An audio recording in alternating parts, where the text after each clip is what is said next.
What's going on, YouTube? We're working on the firewall, have been for the last couple of weeks. I did finish the driver's side door. I'm gonna overlay some time-lapse footage during this so you're not staring at my fucking bearded wonder face. I've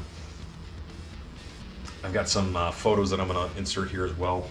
But for the door itself, I took the door off. I finished hammer doweling it. I got it all nice and tight to the frame. I then seam sealed the door. I even fixed the really excessive gap that was at the bottom front of the door where it met the rocker. Just because I knew that if I put the door back on and tried to fix that gap with the rocker in place, I wouldn't have been able to get in there.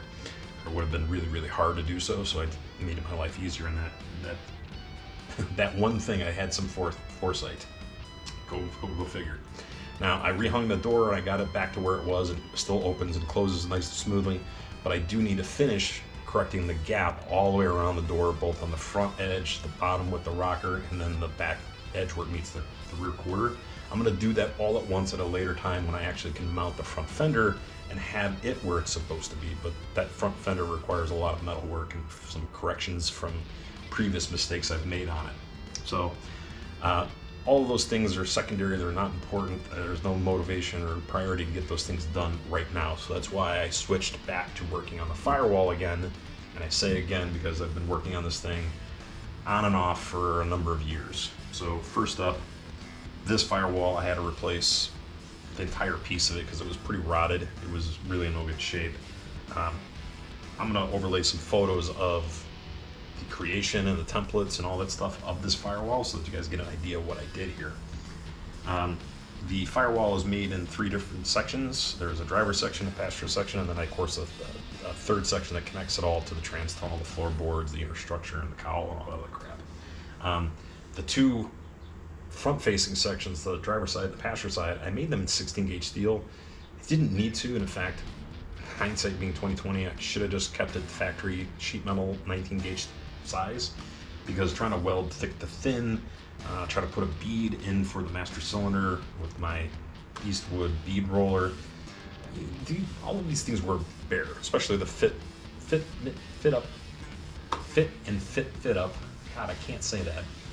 Trying to get it to match up to all the factory, mounting locations like the upper portion of the cowl and the frame, subframe pockets, and all those things. It made my life much more difficult. I put a couple of custom touches on this firewall. I wanted to hide the wiper motor. I talked about this in previous videos, but for you guys that have X bodies, F bodies, I think even some of the A bodies, you usually have this wiper motor mounted right about here on the firewall. It's kind of ugly and obtrusive or whatever. You do not need to do what I did here to be able to relocate that firewall, or relocate that windshield wiper motor. I've put mine right here underneath the driver fender.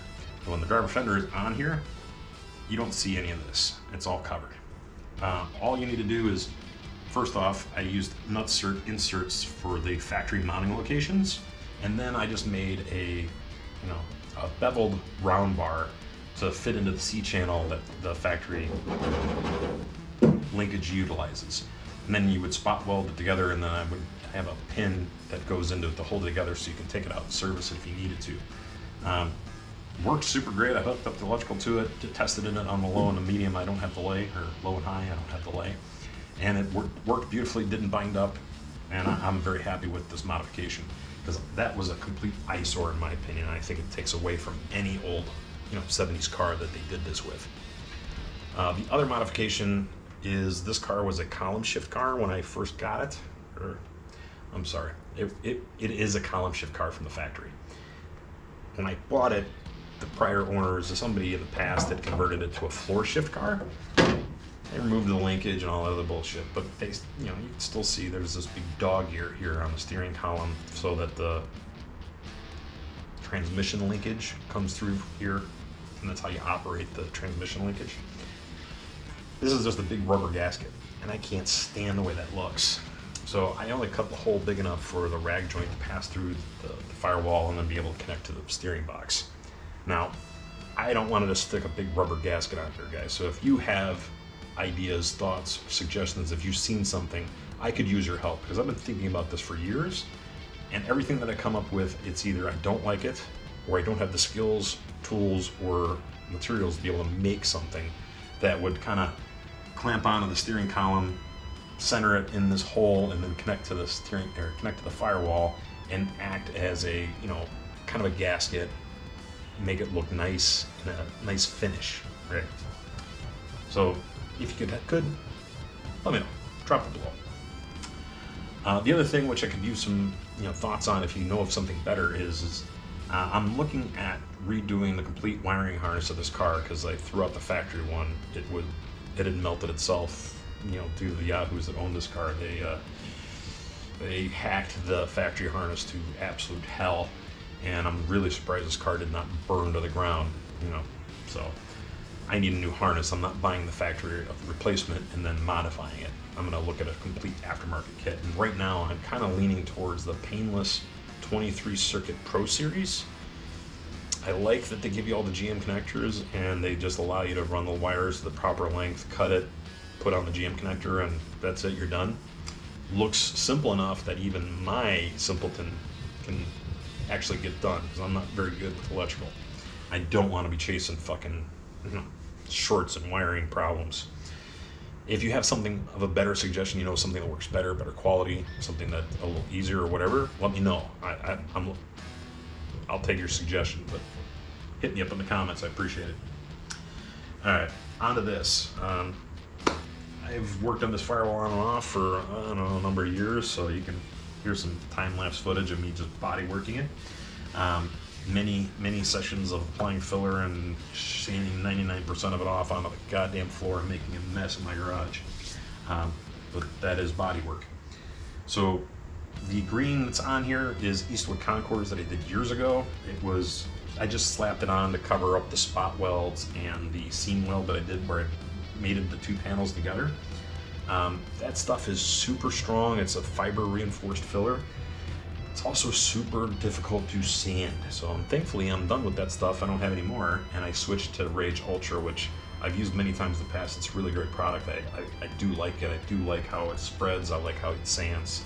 So that's a really good product. But I was trying to get this firewall as laser straight as possible, knowing that it has curvature in two different directions in it. Like I said, it's a smooth firewall, not a flat firewall. So it curves from left to right and then from top to bottom and meets kind of a high point in the center. It is now blocked to 220, and there was some guide codes in between here. I didn't show them on the time lapse. I am ready to spray a high build urethane primer on this. I want to finish the steering column collar and cut the hole for the electrical bulkhead before I actually start spraying filler, doing my final body work on it and getting it ready for paint. And then on to that subject, guys, in the next, I don't say month or two, depends on when things arrive, I've got multiple speed parts or speed panels. Can't remember which one it's called. You know what I'm talking about, guys. It's the little panels that look kind of like a car. They can spray out the paint on so you know what it looks like with different curves and shit. I've got a bunch of spray outs from a couple different manufacturers that are arriving here in the next, I don't know, 3 to 6 weeks. A couple of colors I'm going to choose from, and I'm going to post a video or a short or a poll or something on YouTube to get your guys' input. You may not make the ultimate decision, but you're going to help me decide. I need to see them physically. I don't like trying to decide off a little big paint chip or trying to look at a computer screen. Who knows if it's the right color or hue or balance or blah, blah, blah, blah. I need to see it. I need to touch it. I need to put it up to the car. I need to see it in sun. I need to see it in shade, all that good stuff. So I said, I bit the bullet. I said, fuck it, spend $100 or so on different spray out panels, have them shipped to me versus spending a couple $1,000s on body working materials, paint, clear, hours of time, spraying a car, and then turning out like, I just don't fucking like it. Again, trying to do that little forethought thing going. Okay. So, thanks for watching, guys. Sorry there's not a lot of how-to in this video. It's really just more of the blog at the current moment, and then again asking for your assistance. So please hit the like and subscribe if you would. It does help me greatly because I'm not trying to be a social media influencer. I'm not trying to make money on YouTube. I'm just trying to get this out to the universe of people of, hey, anybody can do this type of stuff in their garage. a little bit of motivation, a little bit of determination, a little bit of knowledge, and just some tools and some labor. A whole lot of labor. All right. Thanks for watching, guys. I'll catch you on the next one. See you later.